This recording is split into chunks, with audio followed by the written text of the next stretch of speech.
Olá! Agora vamos para a terceira e última parte da aula sobre nucleosídeos, nucleotídeos e ácidos nucleicos.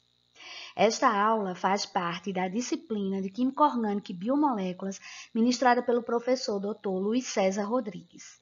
Eu sou a professora Zilka Nanes e estou como doutoranda do Programa de Pós-Graduação em Desenvolvimento e Inovação Tecnológica em Medicamentos.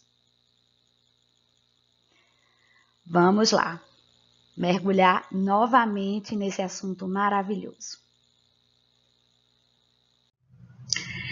Tomamos como base o livro de Química Orgânica de Paula Bruce, a quarta edição, para fazer o cerne da aula. Só que aqui também teremos conteúdo de outros materiais científicos. O assunto está no capítulo 27. E nós iremos revisar a estrutura do DNA e falar sobre o emparelhamento de bases de Hookston. Iremos responder por que o DNA contém timina e não uracila. Iremos revisar a determinação da sequência de bases no DNA, para que a gente possa falar melhor ainda do método de Sanger, que a gente já falou na aula passada, mas vai falar novamente. Iremos falar também da síntese laboratorial de cadeias do DNA e do planejamento racional de drogas baseadas em ácidos nucleicos. É de suma importância atualmente que todos os cientistas, todos os graduandos e graduados, independente da área, entendam o básico sobre a estrutura do DNA. Atualmente, principalmente depois do projeto Genoma Humano, nós temos encontrado muitas respostas para tratamentos de doenças através desse conhecimento da biologia molecular do DNA. E o DNA ele é responsável por armazenar nosso código genético. Então, é a partir dele que nós vamos formar toda a nossa composição. Porque a gente sabe da importância das proteínas, que muitas proteínas são enzimas, então sabemos do metabolismo do organismo, dos seres vivos. E hoje a gente sabe da estrutura do DNA em detalhes, da estrutura primária, secundária, terciária, quaternária. Só que mesmo antes da gente saber da estrutura do DNA, a gente já sabia quais eram as propriedades principais do ácido desoxirribonucleico. Vou citar essas propriedades. A primeira propriedade. Como todas as células do corpo de um organismo têm a mesma constituição genética, a replicação fiel do material genético em cada divisão celular é crucial. Assim, as características estruturais do DNA precisam permitir uma replicação fiel. Propriedade 2, segunda propriedade. Visto que é necessário codificar uma constelação de proteínas expressas por um organismo, o material genético obrigatoriamente tem conteúdo informativo. E propriedade 3. Como as alterações hereditárias, chamadas mutações, fornecem a matéria-prima para a seleção evolutiva, o material genético tem que ser capaz de mudar em raras ocasiões.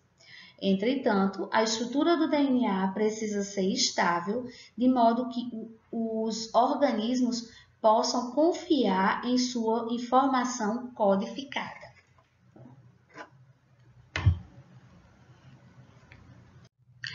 Vamos revisar a estrutura secundária do DNA. É uma dupla hélice, E essa dupla hélice, ela é formada de duas fitas de DNA que estão em sentidos opostos, ou seja, são antiparalelas.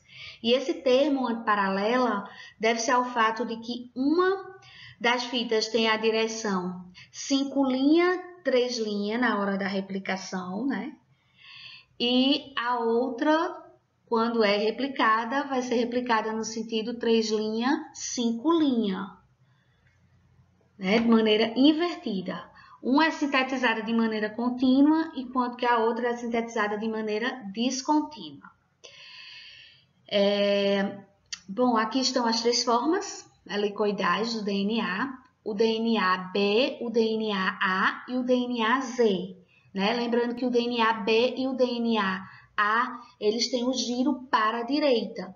E o DNA Z tem o giro para a esquerda. Essas diferenças aqui, tanto de largura como comprimento, depende da quantidade de pares de base por volta de DNA, né? Quando ele vai se condensando. Então, a diferença entre A e B está na distância necessária para fazer uma volta completa da hélice e no ângulo que as bases fazem com o eixo dessa hélice. O DNA do tipo A, que é esse aqui do meio, ele tem a forma mais curta e mais grossa. E para completar uma volta na hélice são necessárias 11 pares de base, enquanto o DNA B, são necessários, né, para completar a volta 10 pares de bases por volta da hélice. Além disso, a dupla hélice ela é mais longa, ó, quando a gente compara, ela é mais longa e mais fina que o DNA B. Em solução aquosa, né, o que predomina é o DNA B. Quando há uma quantidade menor de água disponível para interagir com a dupla hélice, o DNA assume essa forma aqui de DNA A, né? Então, solventes apolares, a gente vai encontrar o DNA nessa forma aqui. A forma Z, ela apresenta seu sentido de rotação, né, para a esquerda, diferente das outras duas, como a gente já falou. E esta conformação ela é mais alongada e mais fina do que o DNA B.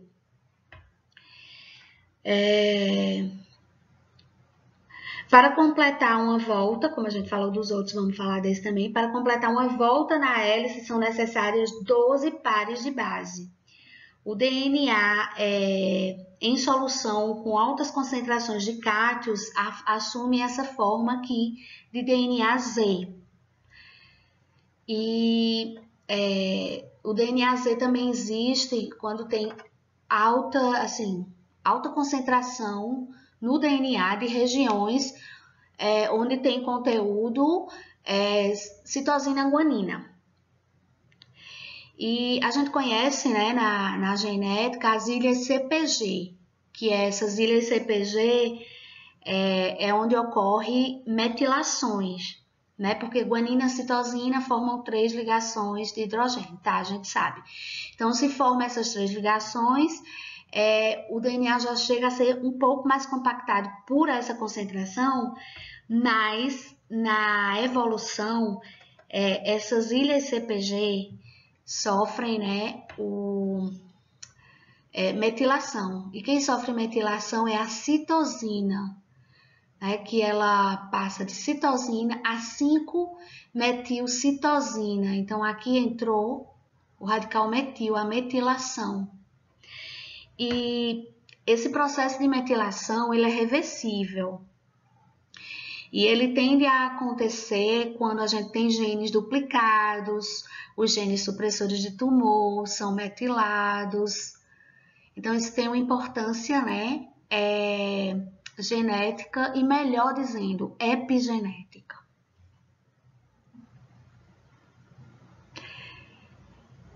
Bom, e para que a gente passe para a nossa próxima explicação, né? Eu quero destacar aqui, ó, o suco primário da hélice B e o suco secundário. Veja que o suco primário, ele é um suco, né, maior, Veja que aqui ele é bem espaçoso. E do lado oposto, que é o suco secundário, ele é menor, né? E, consequentemente, também mais fechado.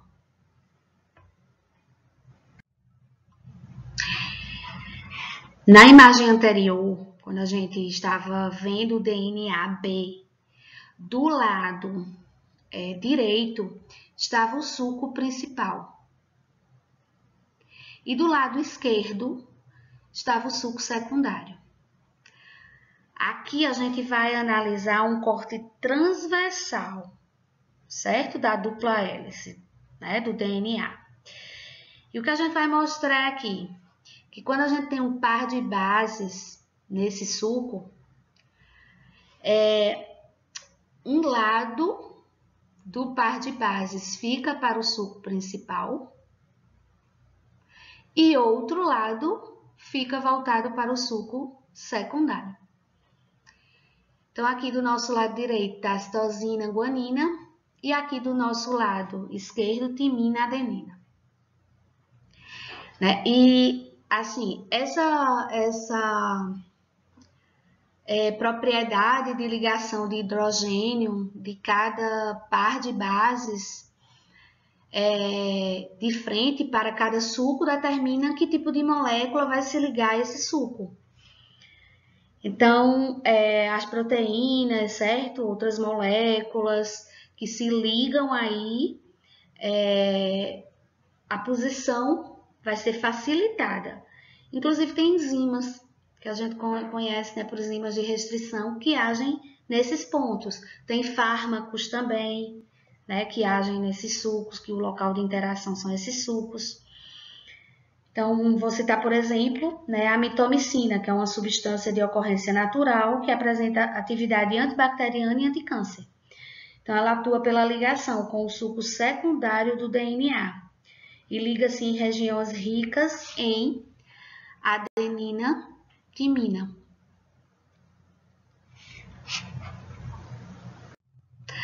Um par de bases de Hangstrom é uma variação do emparelhamento quando comparado ao emparelhamento tradicional de Waltz e Crick. Então, aqui está representado o emparelhamento de adenina e timina e de guanina e citosina. Então, vamos observar aqui, né, que tem aqui 2 carbonos que estão em amarelo, tá? Quando for no emparelhamento de Hangstrom, vejam que está a posição aqui da molécula de purina está trocada. Já as pirimidinas estão na mesma posição, em ambas as representações. Então, essas estruturas químicas, né, para pares de bases, Waltz e Crick e Hangstrom, então tem a adenina, timina e a citosina, guanina. E a geometria de Hangstrom pode ser alcançada pela rotação da purina em torno da ligação glicosídica, aqui representada, e a inversão da base. Então, tem uma inversão de posição em ambas. E aí, ó, aqui o que é que acontece, né, como consequência? Vai afetar simultaneamente os carbonos aqui representados, a posição da molécula, e esses 2 nucleotídeos, né, que vão estar um em cada fita aqui, adenina, timina, citosina, guanina. Então, o que é que vai acontecer? Elas vão ser mantidas juntas pelas mesmas ligações de hidrogênio, né, que a gente já conhece no suco principal. Só que um par de bases de Hangstrom aplica a posição N7 da base purina como aceitador de ligação de hidrogênio e o grupo amino C6 como um doador, que se ligam à outra face, que está na posição né, tradicional de Watts Creek, enquanto essas aqui estão com o emparelhamento de bases de Hoxton. Por que o DNA contém timina e não uracila? Para responder esta pergunta, vamos analisar essas duas reações aqui abaixo. Aqui está a uridina monofosfato, né? Lembrando que o R' é o 2'-desoxirribose 5-fosfato, e aqui está a timidina monofosfato. Então, para que essa reação ocorra, né, vai precisar da enzima timidilato sintase e de um cofator. Esse cofator é o N5N10 metileno tetrahidrofolato, que é o fornecedor do grupo metila. Então, para aqui, né, que tem a incorporação do grupo metila na uracila,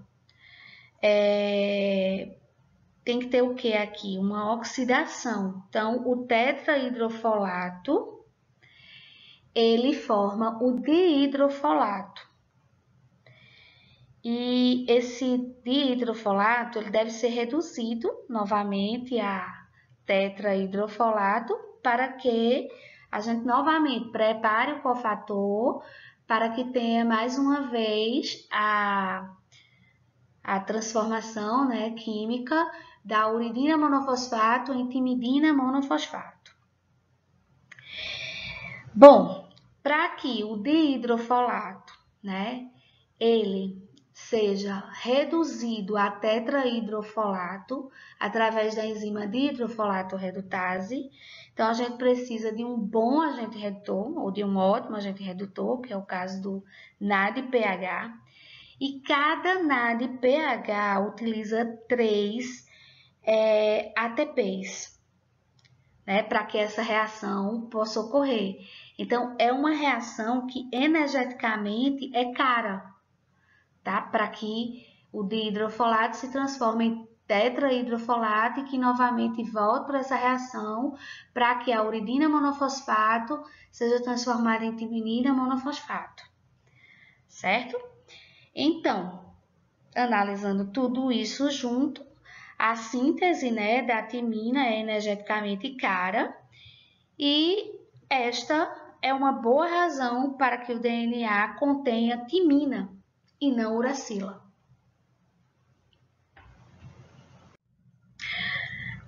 Quando a gente pensa que não, vem outra pergunta. E essa outra pergunta aqui, ela vai nos ajudar a concluir a pergunta anterior, né? Em resposta. Então, a pergunta anterior foi o quê? Por que o DNA contém timina e não uracila?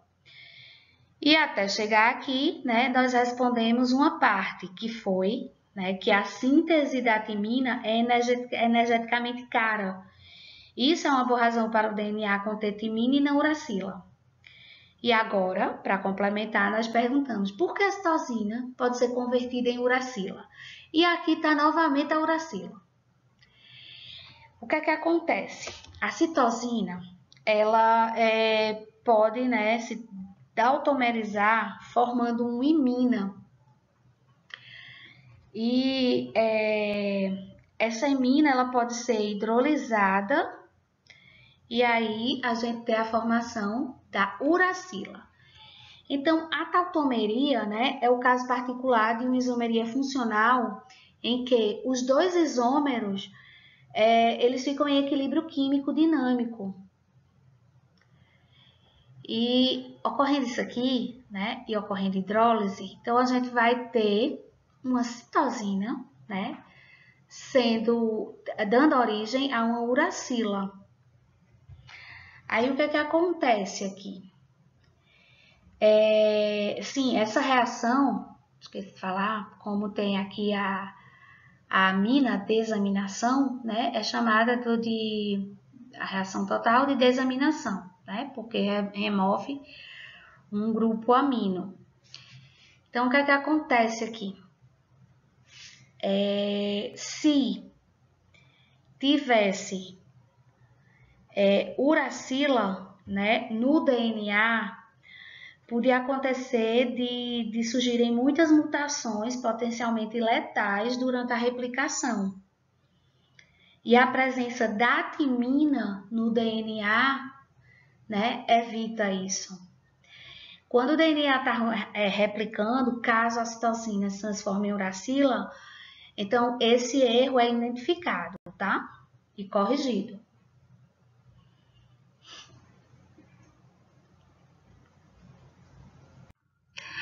O perfil do DNA é a nossa identidade genética, né? E essa identidade genética, ela é o quê? Ela é a sequência de bases, certo? Que é única para cada indivíduo.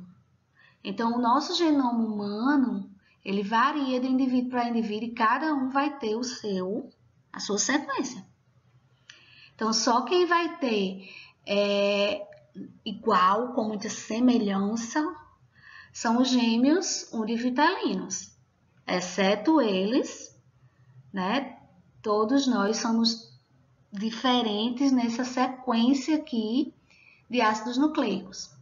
Então, se houver a mudança de uma única base, podem se alterar 100 mil pares de bases. Então, por exemplo, aqui, no sentido 5' 3', timina, adenina. Aí depois vem a citosina, uma timina, uma guanina. Se depois da timina, adenina tiver outra timina, eu vou alterar tudo que vem depois aqui em leitura. Algumas dessas mudanças, né, ocorrem em sequências de bases reconhecidas por endonucleases de restrição, que são enzimas que cortam. Então, os fragmentos que serão formados quando o DNA humano, né, for clivado por uma endonuclease particular vão variar de tamanho dependendo do indivíduo. E é essa variação que forma a base da impressão digital do DNA, que é também chamado perfil do DNA ou tipos do DNA. Então, aqui nessa imagem de baixo, né, tem um exemplo de uma enzima de restrição, que é isolada da Escherichia coli, é a EcoR1 ou EcoR1.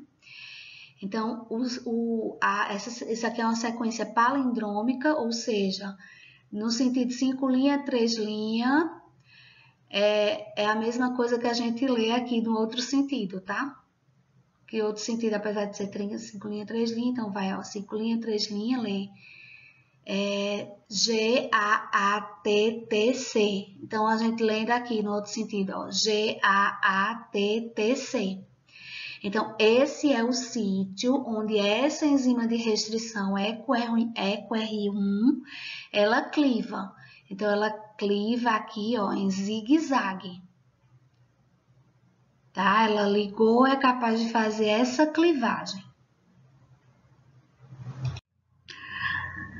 Aqui temos outros exemplos, além da EcoR1, que também está aqui, outros exemplos de enzimas de restrição. Então, assim, essas enzimas são isoladas de bactérias. Então, essa primeira aqui, BAM-H1, é do Bacillus amyloliquefaciens. A RIND3, do Haemophilus influenzae. E aí segue, né? Tem enzima da Klebsiella pneumoniae, da Providence Stewart, do Streptomyces agromogenes, do Streptomyces albus, da Serratia macensis, do Streptomyces phaeocromogenes, da Xanthomonas baddini. Então, vejam que a grande maioria das enzimas, elas cortam em zigue-zague, tá? É o que está aqui, stick. E um dos exemplos, que é a enzima isolada da Serratia macensis, ela corta em blunt. Blunt é cortar, ó, direto. Veja que aqui tem guanina, guanina, guanina, citosina, citosina, citosina, né? Então, ela corta aqui, ó. O que é vermelho vai para um lado, o que é preto vem para o outro.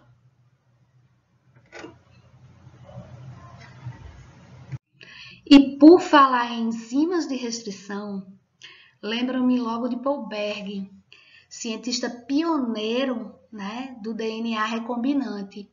Ele usou enzimas de restrição e ele consegue né, fazer o primeiro DNA, a primeira molécula de DNA recombinante. Paul Berg, ele nasceu em Nova York em 1926. Ele se tornou PhD pela Universidade de Case Western Reserve. Ele entrou para o corpo docente da Universidade de Washington em 1955 e tornou-se professor de bioquímica em Stanford em 1959. Desde 25 de junho de 1996, ele é professor emérito da universidade. E é membro da Pontifícia Academia das Ciências. Ele ganhou o Prêmio Nobel de Química em 1980 por desenvolver métodos para mapear as estruturas e funções do DNA. Certo? O pioneiro do DNA recombinante.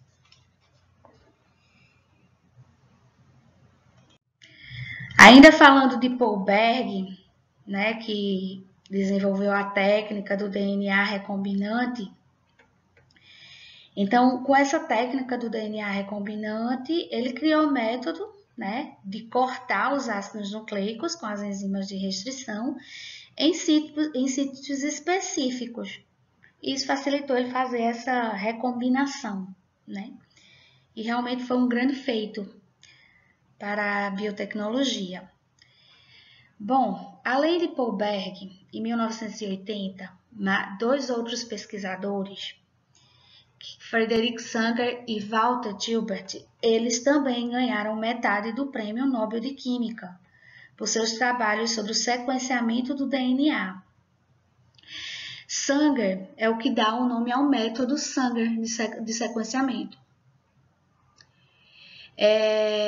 Sanger é inglês, né, um bioquímico inglês, que faleceu em 2013, e Walter Gilbert é um físico e bioquímico americano, que nasceu em Boston em 21 de março de 1932. Antes de Sanger ganhar o Prêmio Nobel de 1980, ele ganhou um Prêmio Nobel em 1958, quando ele descobriu a sequência completa de aminoácidos que tinha na insulina, em 1955, provando que as proteínas têm estruturas definidas. Em 1975, né, posteriormente, ele desenvolveu o método da cadeia de rescisão de sequenciamento do DNA, também conhecido como método de rescisão de Deox, ou método Sanger. 2 anos mais tarde, ele usou essa técnica de sequenciamento com sucesso e ele concluiu o genoma de um fago, né, o fago X174. A primeira base de genoma do DNA totalmente sequenciada. Aí ele recebeu seu segundo Nobel de Químico, juntamente com Walt Gilbert, né, que trabalhou em parceria. Walt Gilbert, ele é mestre em Física pela Universidade de Harvard e PhD em Matemática pela Universidade de Cambridge. Em 1958, ele entrou para o corpo docente de Harvard, onde se interessou por biologia molecular.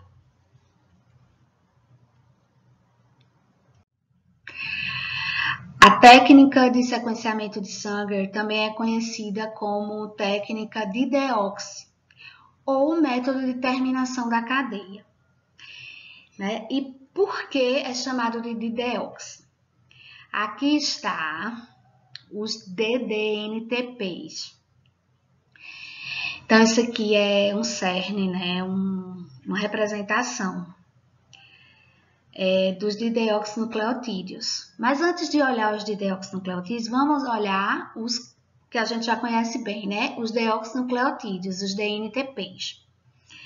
Então, são esses trifosfatos de nucleotídeos que são material de partida para a biossíntese de DNA.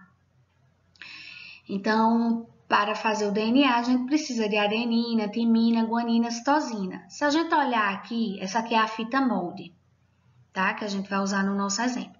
Então, essa fita molde, ela tem, né, os 4 nucleotídeos que constituem o DNA. Entre o deoxinucleotídeo e o dideoxinucleotídeo, que também vão ter os 4, tá? Ele é um tipo especial de nucleotídeo, né? Também chamado de DDNTP, como a gente já citou, sendo respectivamente denominados de DD-ATP, de DD-CTP, de DD-GTP e de DD-TTP, né? Respectivamente seriam assim, os dideoxinucleotídeos de adenina, citosina, guanina e timina. Certo? Então, eles são assim diferentes e especiais porque eles não têm a hidroxila aqui, ó, no carbono 3. E o que é que acontece, né, por não ter a hidroxila? Quando chega um novo nucleotídeo, quando o DNA está sendo sintetizado, então é um ponto de parada, porque não vai ter onde se formar a ligação fosfodiéster. Certo? Então, esse é o boom desse método de sequenciamento de sangue. É essa parada pelos dideoxinucleotídeos. Bom, quais serão os componentes necessários para que ocorra, né, o sequenciamento de DNA pelo método de Sanger? Lembrando que esse método aqui é um método de primeira geração, tá? De sequenciadores. Então, a gente precisa ter o molde. Então, esse molde é colocado em 4 Eppendorfs diferentes, ou 4 tubos. A gente precisa de 4 diferentes, tá? Vai ter diferença aqui. Né? Aí, a grande diferença desse método aqui é justamente os dideoxinucleotídeos.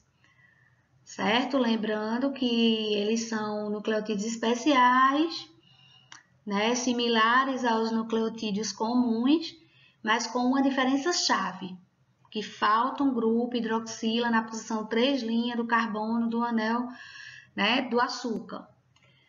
Então, em um nucleotídeo comum, esse grupo 3'H ele atua como um gancho, permitindo que um novo nucleotídeo seja adicionado à cadeia existente. Então, a cadeia vai crescendo. E no caso do dideoxi, não tem essa hidroxila.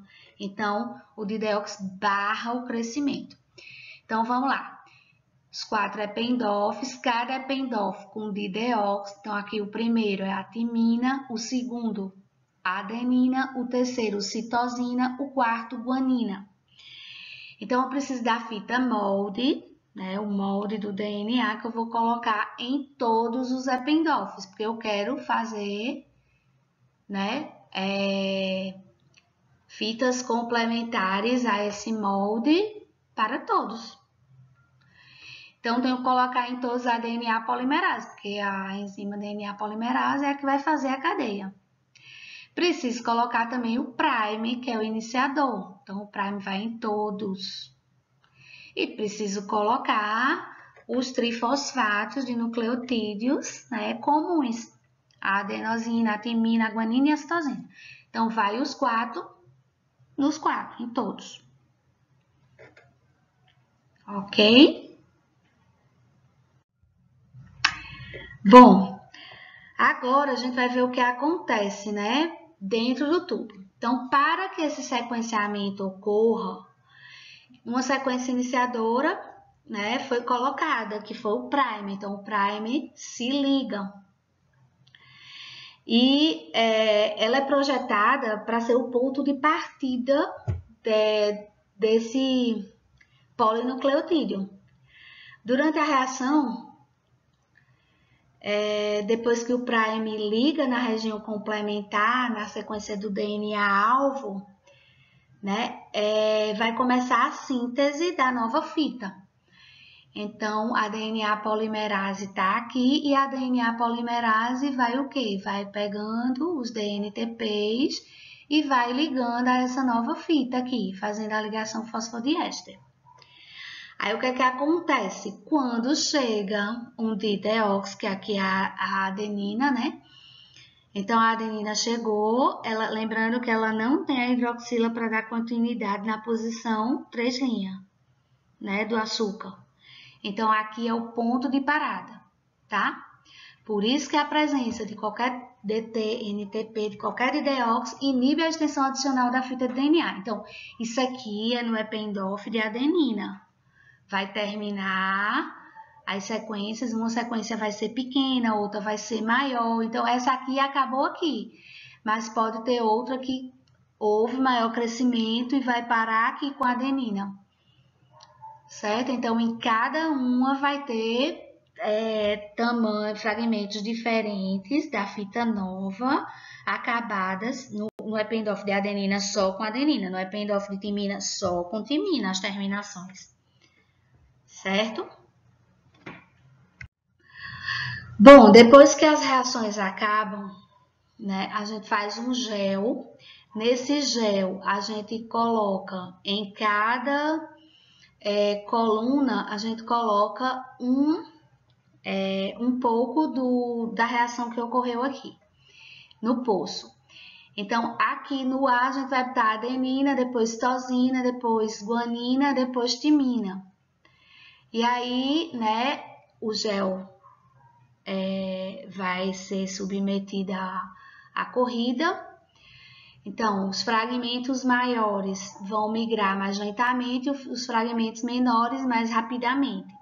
Então, depois que acaba essa corrida, como o sentido da síntese, né, da nova síntese é no sentido 5 linha, 3 linha, a gente vai ler do menor para o maior. E nessa leitura, por que a gente começa do menor? Porque essa guanina aqui é a guanina que entrou logo depois do primer. Então, por isso que está menor, é o primer mais um dideox.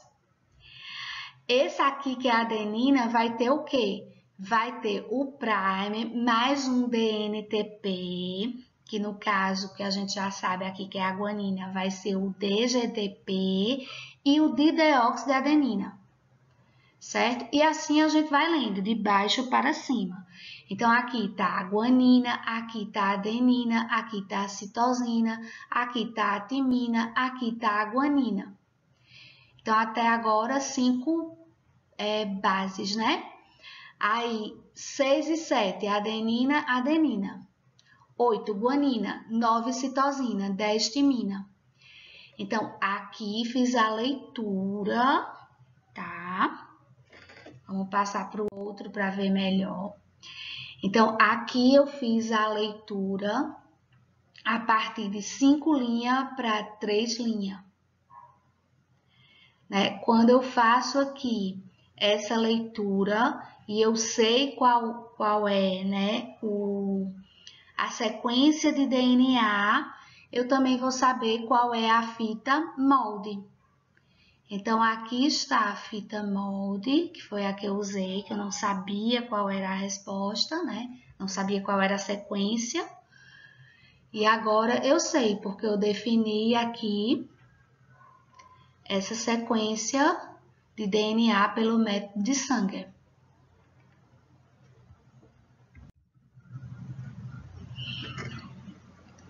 Bom, agora vamos prestar atenção nessa revisão aqui do que a gente falou. E se pudéssemos saber as informações dentro do nosso DNA?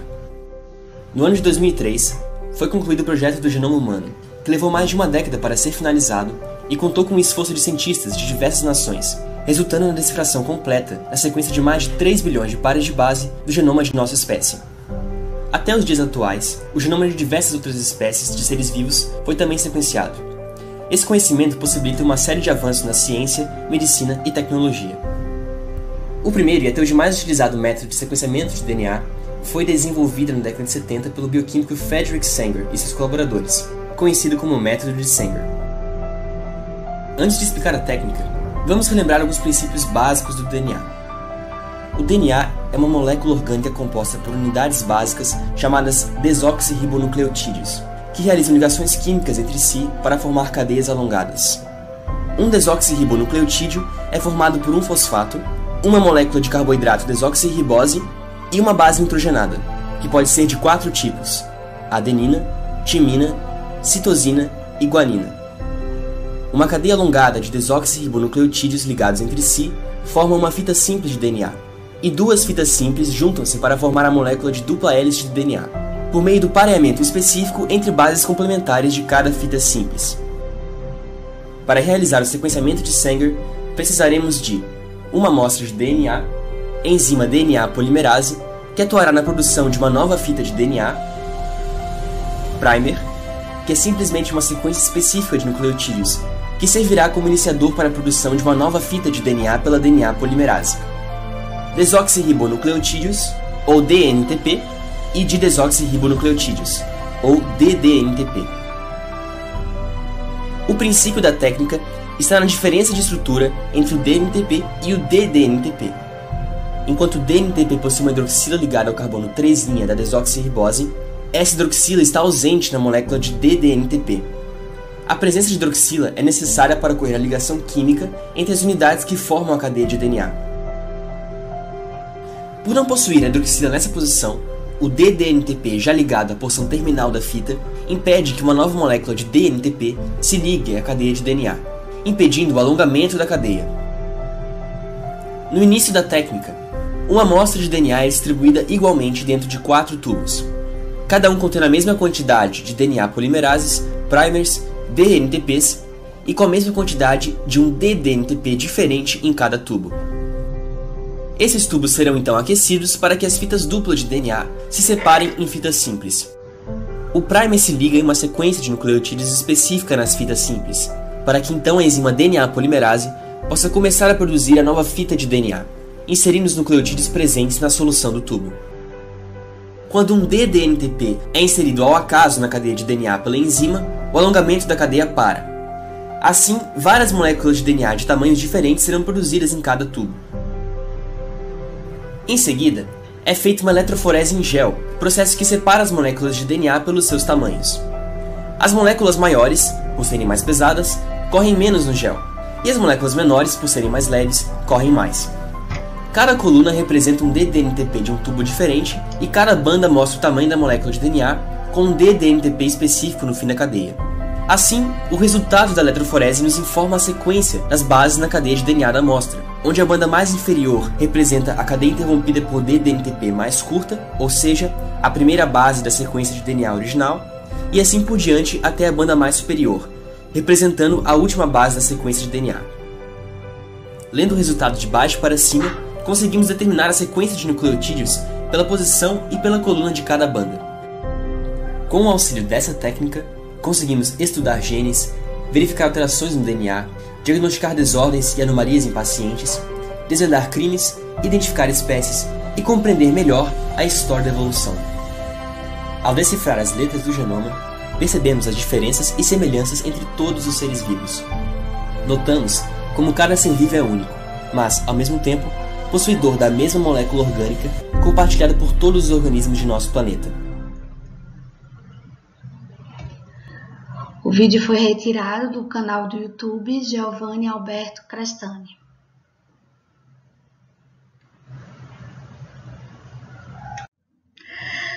Bom, assim como outras coisas na vida, o sequenciamento de DNA, existem os métodos que são raízes, e o método raiz do sequenciamento de DNA é o método de Sanger. E tem os métodos mais novos. Então, no método raiz, os pesquisadores, eles marcaram a extremidade 5' do primer com o fósforo 32. Porque posteriormente, o que é que se quer? Se quer revelar essa fita nova que vai crescer após a síntese aqui da nova fita de DNA, tá? Falando um pouco da parte Nutella do sequenciamento, atualmente existem as novas tecnologias de sequenciamento, que são denominadas de tecnologias de sequenciamento de nova geração. Começaram a ser comercializadas em 2005 e estão evoluindo rapidamente. Todas essas tecnologias, elas promovem o sequenciamento de DNA em plataformas capazes de gerar informação sobre milhões de pares de bases, em uma única corrida. Apesar de se diferenciarem consideravelmente entre si, todos os sequenciadores de nova geração se baseiam no processamento paralelo massivo de fragmentos de DNA, enquanto o sequenciador de eletroforese, né, processa no máximo 96 fragmentos de eletroforese, por vez, os sequenciadores de nova geração eles podem ler até bilhões de fragmentos ao mesmo tempo. Né? Uma comparação do raiz para o Nutella. Aí. As plataformas de sequenciamento de nova geração são uma alternativa poderosa para estudos de genômica estrutural e funcional. Bom, mas vamos lá, né? A nossa história e mostrar a importância que foi, né, essa técnica de sequenciamento. Porque assim, a gente já viu que em 1980, né, Sanger e Gilbert ganharam um Nobel com essa técnica e publicando o genoma do fago Pi X174. Esse fago, ele infecta a bactéria Xantomonas, que é uma proteobactéria que causa doença em plantas. O DNA, o DNA que é o genoma desse vírus, desse fago, ele é um genoma de fita simples, positivo, circular e tem um tamanho de 4,4 a 6,1 kb, ou seja, de 4.400 a 6.100 pares de base. Certo? Então, assim, vejam que é grande, né? Mesmo sendo o genoma de um vírus, ele é grande. Vamos voltar na história um pouquinho, né? Em junho de 2000, duas equipes de cientistas, né, anunciaram que haviam completado o primeiro rascunho da sequência de 3,1 bilhões de pares de bases do DNA humano. Então, esse foi um marco, né? Foi um feito enorme. Então, usando essa técnica de sequenciamento, né, raiz, então, se tivesse uma sequência de 1 milhão de pares de bases, então, se fosse determinado por dia esse 1 milhão de pares de base, nós levaríamos mais de 10 anos para completar a sequência do genoma humano, né? Para fazer inteiramente. Então, o que é que acontece? Né? Como as moléculas de DNA são muito grandes para serem sequenciadas em unidades, esse DNA, então, ele é clivado primeiro em sequências de bases específicas, né? E os fragmentos resultantes que são sequenciados. Lembram que a gente falou das enzimas de restrição? Então, essas enzimas são usadas para clivar o DNA em sequências de bases específicas. Né? Essas enzimas de restrição são chamadas endonucleases de restrição e os fragmentos de DNA formados, eles são chamados de fragmentos de restrição. Então, nós temos centenas de enzimas de restrição, certo? Conhecidas, e elas são usadas de acordo com a necessidade de cada sequenciamento. Então, voltemos aqui ao sequenciamento raiz de Sanger. Então, lembrando, né, que se coloca separadamente em 4 tubos os de deóxido. Então, vai ter os de deóxido separados, um vai ser de timina, outro de adenina, outro de guanina, outro de citosina.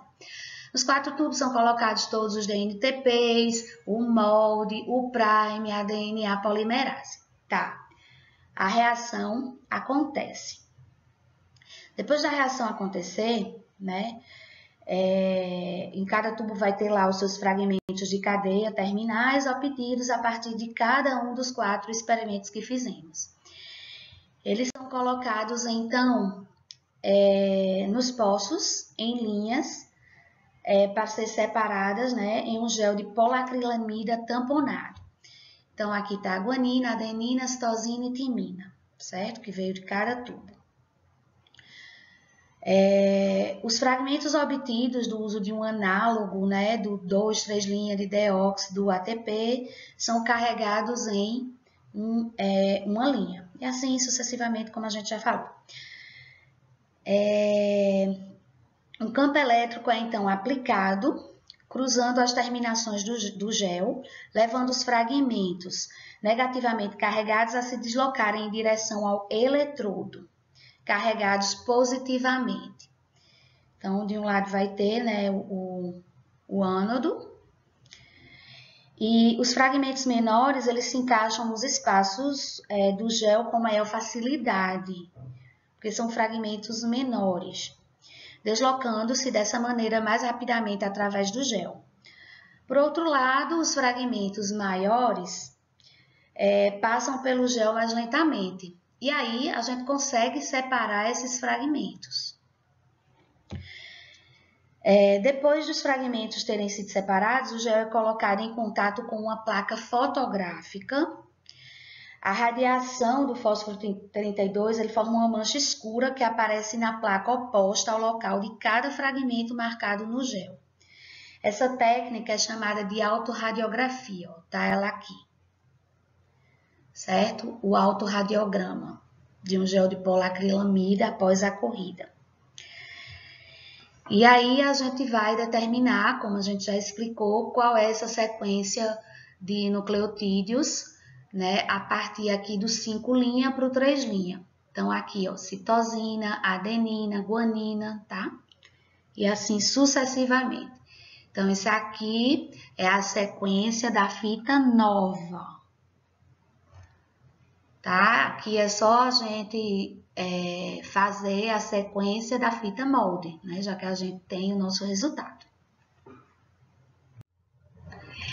E o método de Sanger foi automatizado posteriormente, né? Então, ele passou de raiz a Nutella. E isso foi uma maravilha, né? Porque diminuiu o nosso trabalho dentro do laboratório.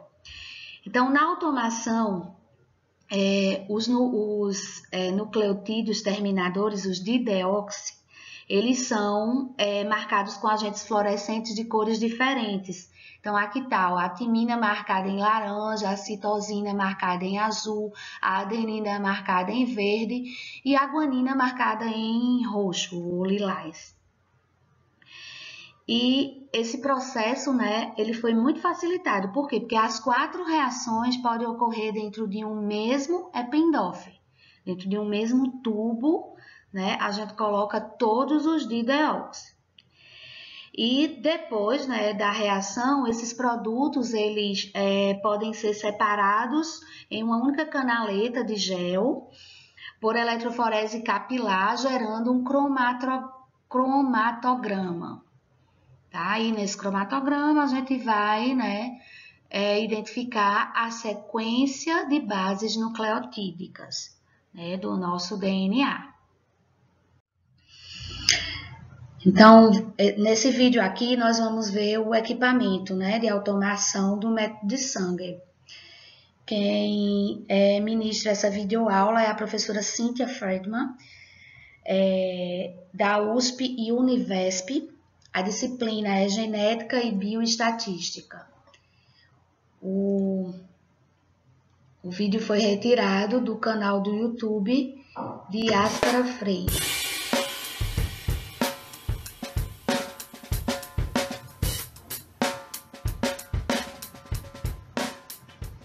Olá, sou a professora Cíntia, aqui do Departamento de Medicina Legal da Faculdade de Medicina da USP, e hoje estou aqui para dar para vocês a aula sobre sequenciamento de DNA dentro da disciplina de Genética e Bioestatística. O sequenciamento de DNA nada mais é do que o processo que determina a ordem dos nucleotídeos dentro de uma amostra. Para que isso seja realizado, nós precisamos fazer a reação do sequenciamento.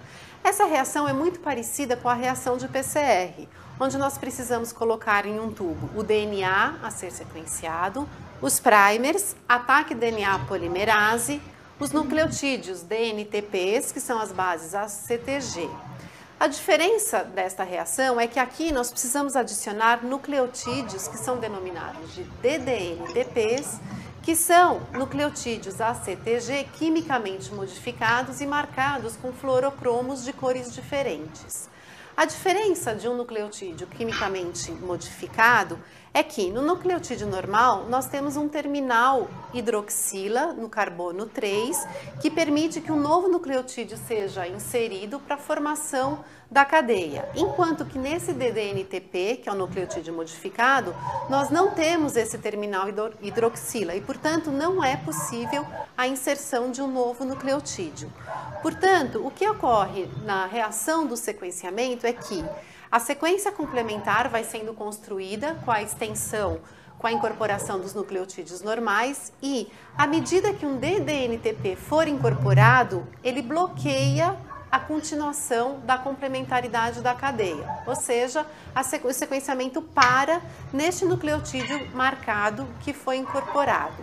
Assim, ao final da reação de sequenciamento, nós teremos milhões de fragmentos de tamanhos diferentes, cujo último nucleotídeo marcado difere de um fragmento para o outro.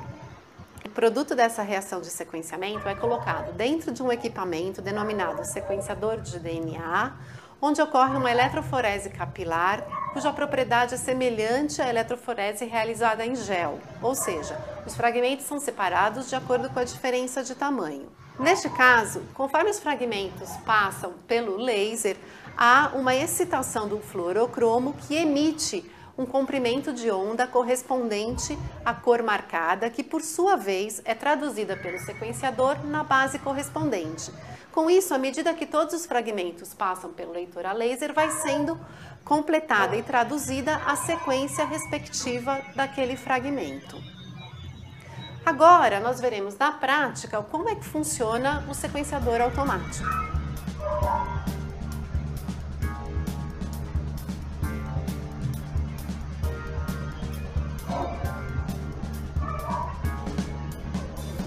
Esse equipamento é o sequenciador automático de DNA, onde são processadas as amostras que saem do termociclador. As amostras processadas nas plaquinhas de 96 postos são colocadas nessa base e introduzidas no equipamento.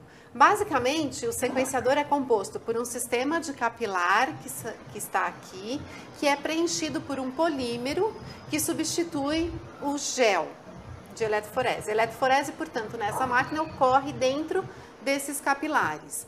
As amostras correm ou migram ao longo desses capilares até chegarem nessa janelinha que é o laser. Esse laser, como foi demonstrado na aula teórica, ele excita o fluorocromo que emite um comprimento de onda que é de uma determinada cor, que é traduzido pelo equipamento na base correspondente, fazendo assim a leitura de todas as bases daquele fragmento que a gente quer sequenciar. O resultado obtido do sequenciamento é a tradução do equipamento do comprimento de onda correspondente a cada uma das bases nitrogenadas marcadas com cores diferentes. Portanto, o resultado graficamente é representado por picos de diferentes cores, que são os diferentes nucleotídeos marcados com as cores diferentes, aqui representando então a sequência completa do fragmento inicialmente sequenciado. E aqui em cima a gente tem a ordem então dos nucleotídeos que compõem esse sequenciamento.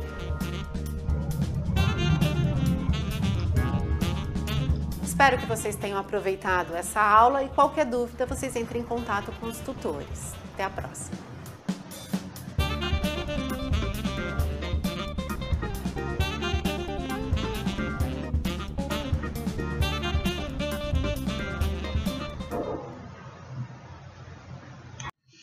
Até agora falamos bastante do sequenciamento de DNA, né, que é algo importante, conhecermos a sequência, né, de bases nucleotídicas no ácido desoxirribonucleico. Só que é de grande interesse também a síntese de oligonucleotídeos com sequências de bases específicas. Isso permitiria aos cientistas sintetizar genes que poderiam ser inseridos no DNA de micro-organismos, levando-os a sintetizar determinada proteína, né? Alternativamente, um gene sintético poderia ser inserido no DNA de um organismo defeituoso naquele gene, processo conhecido como terapia de gene. Só que a gente tem uma dificuldade, né? Sintetizar oligonucleotídeos com determinada sequência de bases é ainda um desafio maior do que sintetizar um polipeptídeo com uma sequência de aminoácidos específicos. Isso porque cada nucleotídeo tem diversos grupos que devem ser protegidos e desprotegidos em tempos apropriados. A estratégia realizada foi o desenvolvimento de um método automatizado similar à síntese de peptídeos automatizada. O nucleotídeo em crescimento ele é ligado a um suporte sólido para que possa ser purificado pela lavagem do recipiente reacional com solvente apropriado. Portanto, nenhum dos produtos sintetizados será perdido durante a purificação. Então, um dos métodos, é usar os monômeros de fosforamidito. Então, aqui tem um monômero de fosforamidito, usado nessa síntese. O grupo 5'OH de cada monômero de fosforamidito é ligado a um grupo protetor chamado de paradimetoxinitrila, tá? Ele aqui. O grupo PR, ele é usado para proteger a base, que depende da estrutura de cada base, esse grupo aqui, PR. O 3' nucleosídeo do oligonucleosídeo a ser sintetizado, ele é ligado a um suporte sólido, denominado vidro de poros controlados. E o oligonucleosídeo é sintetizado a partir da terminação 3'. Então, tá aqui, e a terminação 3'. Quando o monômero é adicionado ao nucleosídeo ligado ao suporte sólido, o único nucleófilo na mistura reacional é o grupo 5' hidroxila do açúcar ligado ao suporte sólido. Esse nucleófilo ele ataca o fósforo do fosforamidito, deslocando a amina e formando um fosfito. A amina é uma base muito forte para ser expelida sem protonação prévia.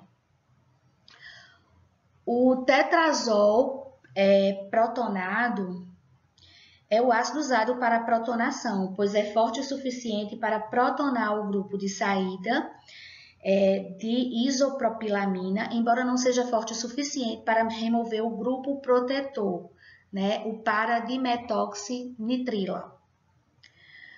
O fosfito é oxidado a um fosfato usando iodo. O grupo protetor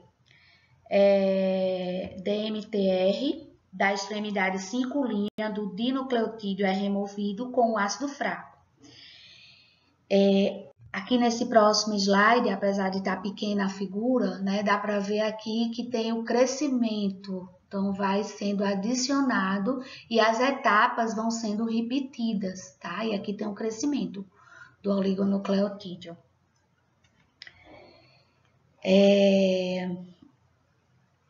Então, as etapas são a adição do monômero, a oxidação e a desproteção com ácido. Então, vão sendo repetidas sucessivamente, até ser obtido um polímero com comprimento e sequência desejados.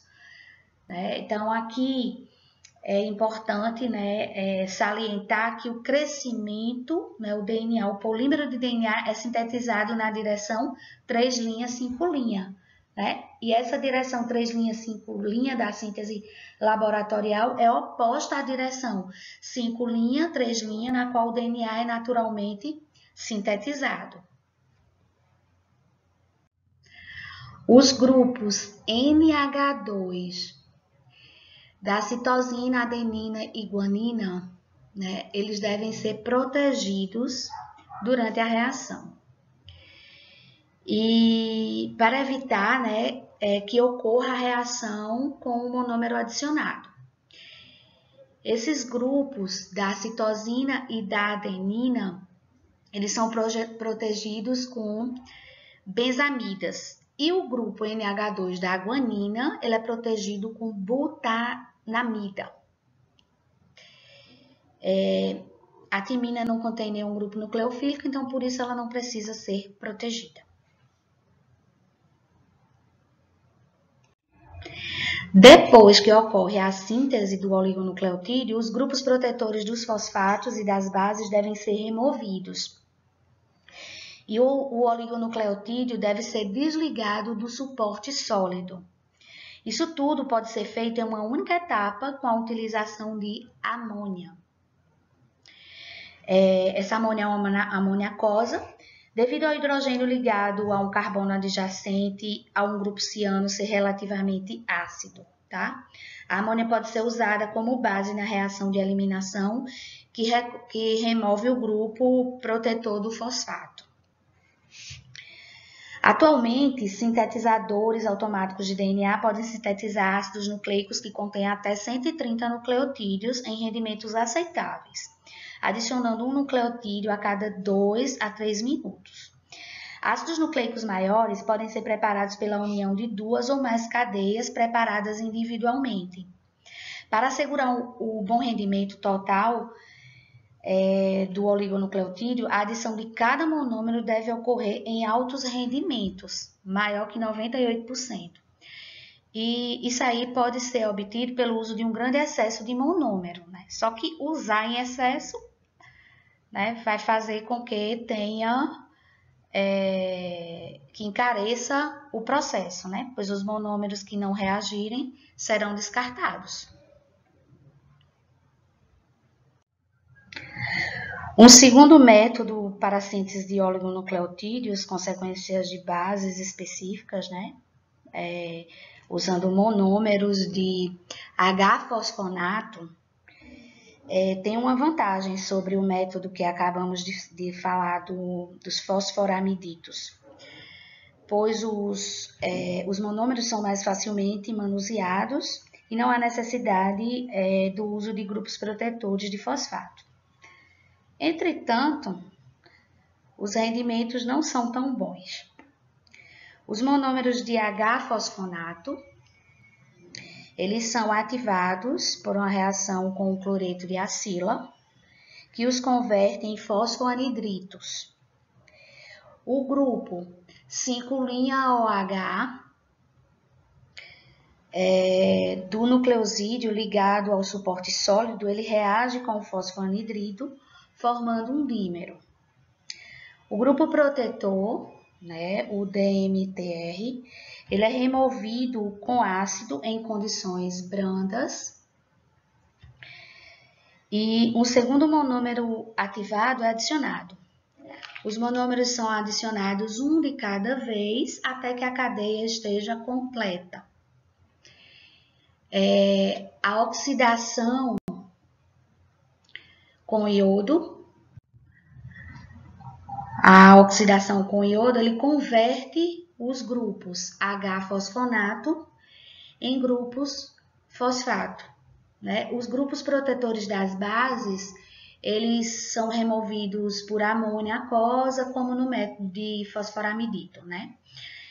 É importante aqui salientar que no método de fosforamidito, uma oxidação é feita a cada vez que um monômero é adicionado, enquanto que no método da H-fosfonato, uma única oxidação é realizada depois que a cadeia completa foi sintetizada.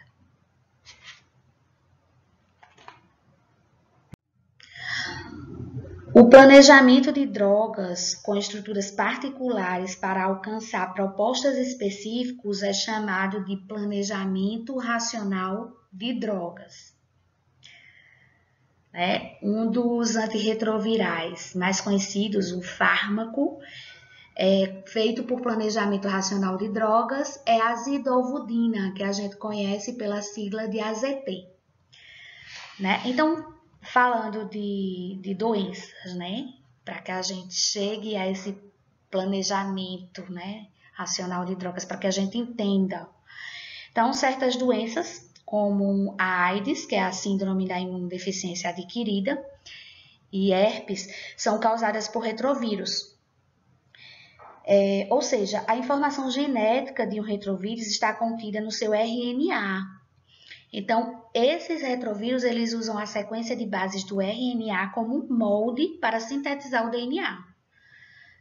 E ele é chamado de retrovírus justamente porque sua informação genética passa do RNA para o DNA, em vez do normal, que é passar do DNA para o RNA. Então, essas drogas, né, aqui, daqui a pouco a gente fala do exemplo da 2 linha, 3 linha de deoxitanosina, elas foram drogas, né, sintetizadas a fim de interferir na síntese de DNA pelo retrovírus. Então, elas foram planejadas e desenvolvidas para isso. E por quê, né? Porque se elas atrapalharem, né, essa replicação do genoma do vírus, então o vírus não vai poder sintetizar o DNA e não poderá fazer funcionar a maquinaria genética da célula para produzir mais RNA retroviral e nem proteínas retrovirais. O AZT, né, ele é levado pelos linfócitos T, que são células que são particularmente susceptíveis aos vírus da imunodeficiência humana, que é o HIV. Uma vez dentro da célula, o AZT é convertido em AZT trifosfato. A enzima retroviral transcriptase reversa, que catalisa a formação do DNA a partir do RNA, se liga mais fortemente ao AZT trifosfato do que a base nucleotídica, né, da timina.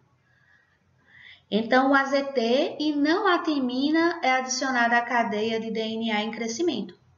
Devido ao AZT não possuir o grupo 3' hidroxila, nenhum nucleotídeo adicional pode ser adicionado à cadeia e a síntese de DNA sofre uma parada inesperada.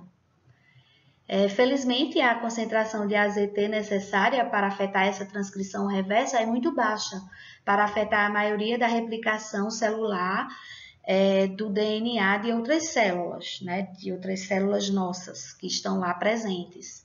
Né? Lembrando que vírus não é célula, hein? Uma droga mais nova, que é a 2,3 linha de deoxitanosina, ela apresenta um mecanismo de ação similar ao AZT. Né? E também foi feita por planejamento racional de drogas. Devido ao fato de vírus, bactérias e células cancerígenas necessitarem do DNA para crescer e se reproduzir, os químicos estão tentando planejar substâncias que se ligarão ao DNA do organismo invasor e interferirão na sua reprodução. Também estão tentando planejar polímeros que poderão se ligar a sequências específicas do DNA humano. Tais substâncias poderiam interromper a expressão de um gene, interferindo com a sua transcrição em RNA mensageiro. Por exemplo, espera-se, né, que substâncias possam ser planejadas para interferir na expressão de genes que contribuem para o desenvolvimento do câncer. Os polímeros que se ligam ao DNA são chamados agentes antigenes e os polímeros sintéticos que se ligam ao RNA mensageiro são chamados de agentes antissensores. Para que uma substância ela tenha um alvo determinado gene, né, que ela consiga ser alvo, essa substância deve ser capaz de reconhecer uma sequência específica de 15 a 20 bases. Se uma sequência ocorresse somente uma vez no genoma humano, a substância seria específica para determinado sítio no DNA. Em contraste, se a substância reconhecesse uma sequência de somente 6 bases, afetaria o genoma humano em mais de 1 milhão de locais, pois essas sequências ocorreriam uma vez em cada 2.000 bases. Então, sendo assim, não é bom, né, reconhecer tantos locais no DNA. Porém, se somente 10% dos genes são expressos na maioria das células, uma substância que reconhece a sequência específica de 10 a 12 bases poderá conferir um efeito gene específico. Uma estratégia, né, para esse reconhecimento sítio específico usa uma cadeia sintética de oligonucleotídeos. Quando uma cadeia de oligonucleotídeos é adicionada ao DNA de cadeia dupla natural, a cadeia se enrola em torno do suco, como está aqui representado, em torno do suco principal do DNA, formando uma tripla hélice. E a esperança, né, é que se a sequência do DNA de um gene particular for conhecida, um desoxirribonucleotídeo que se ligará a esse gene poderá ser sintetizado. Então, essa ligação aqui, essa tripla hélice, ocorre por conta do emparelhamento de bases de Hoxton. Essa hélice tripla, né, ela é formada como as bases existentes no DNA estão aqui, e aqui, né, é a timina da cadeia sintética, tá aqui representada. Então, a timina da cadeia sintética se liga a uma adenina de um par adenina-timina, e uma citosina protonada de uma cadeia sintética se liga a uma guanina, né, de um par de base guanina-citosina. Portanto, os oligonucleotídeos eles podem ser preparados com sequências que irão se emparelhar aos pares de bases de cadeia sensor do DNA no local desejado. Diversos métodos que cortarão um pedaço do DNA-alvo depois que a cadeia sintética se ligar à hélice dupla estão sendo pesquisados, desenvolvidos, né, para que a gente chegue a fármacos ideais para o que nós queremos no tratamento de doenças. Para encerrarmos o assunto de planejamento racional de drogas, né, vamos discutir aqui um problema muito comum de oligonucleotídeos sintéticos, né, que tem como alvo o DNA. É que essas cadeias sintéticas elas são susceptíveis a enzimas como endonucleases de restrição, né, que catalisam a hidrólise do DNA. Consequentemente, outros polímeros estão sendo planejados para reconhecerem sequências específicas do DNA sem necessariamente serem hidrolisados enzimaticamente. Então, uma substância que tem se mostrado promissora é esta aqui, pois o oxigênio negativamente carregado ligado ao fósforo é substituído por um enxofre negativamente carregado. Então, esses são os oligonucleotídeos sintéticos, né, de polímeros de fósforo tionato. Então, esse polímero ele se liga ao DNA e ao RNA com pares de bases complementares. Os oligonucleotídeos fosforotionatos, consistindo de vários comprimentos de resíduos de desoxicitidina, têm sido descritos recentemente como eficazes na proteção das células T, né, os linfócitos T, por infecção com HIV. Sendo assim, chegamos aqui ao final, né, da nossa videoaula 3. E eu quero, né, me despedir de todos. Desejar que fiquem com Deus. E também agradecer se ficaram até aqui, se assistiram a essas 3 videoaulas. Né? Vocês são heróis. Parabéns!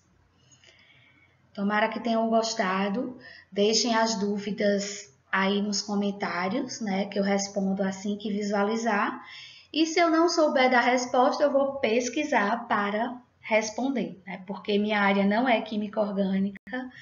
Eu sou microbiologista, leciono microbiologia clínica no campus 1 da Universidade Estadual da Paraíba, que fica em Campina Grande, a terra do maior e melhor São João do mundo. Então, mais uma vez agradeço, né, por terem chegado até aqui e deixo o meu e-mail de contato, né, caso queiram entrar em contato comigo, aqui está. Fui! Tchau!